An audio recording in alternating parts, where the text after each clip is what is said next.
Okay, folks, I don't know how this one's going to work out. It's going to be a tricky one to try and get the definition happening to make it look really nice. But I should be able to do it. I did something recently quite similar.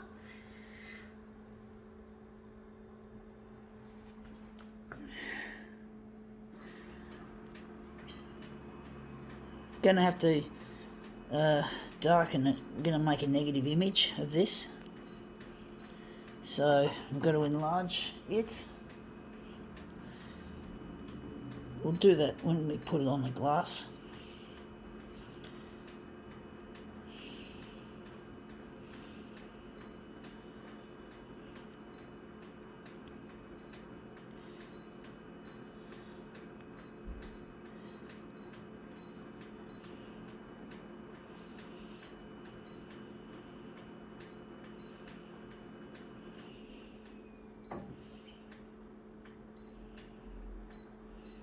Okay, I'm going to just put it on the glass. Let's see what it is. It is a piece of shattered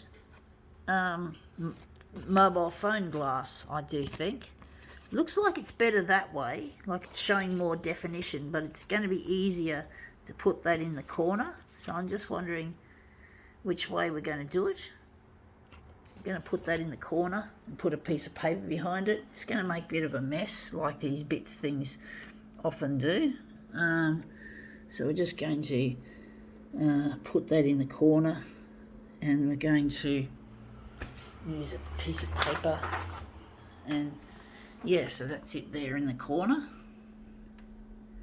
And we're just going to enlarge, so the vertical, horizontal will probably be 390, and the vertical will probably be 370. We'll see how we go with that.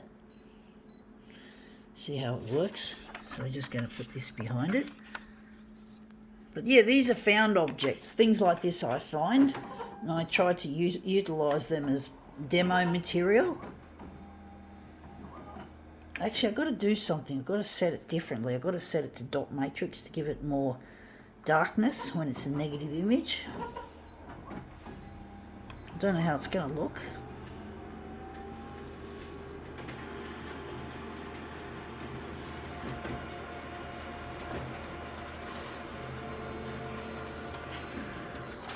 Yeah, that's come up better than I thought it would. That looks brilliant. I do like it, folks. I do like it. This is really nice. And you can actually see an interesting pattern. It looks like LEDs or something or other. I do wonder where the centre of the job is going to be. I think it's going to be there. I'm really happy with that overall result, considering it's something that's quite difficult to do.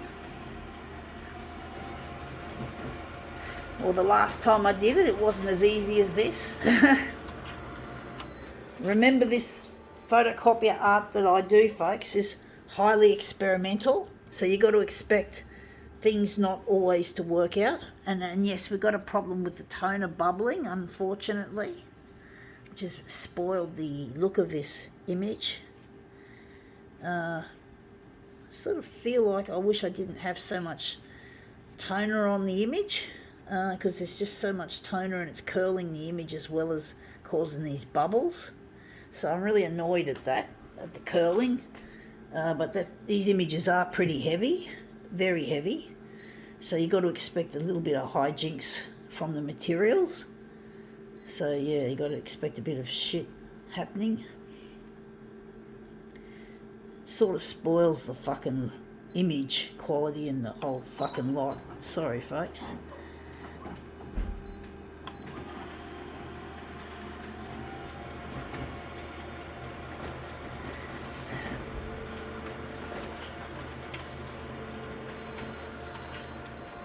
Okay, out it comes. So this is this. I'm going to try and line them up quickly before they curl too much. So I'll just try and line up these two corners of these two mirrors. We're not going to get a very accurate lineup, I don't think, with this, because it's just too curly. I've seen worse, we've had worse curls before. but this is still not cooperating, and I just nudged it, as I often do. I'm a bit clumsy. Anyway, that's come up looking, that's not too bad. I think we can now call this demo quits.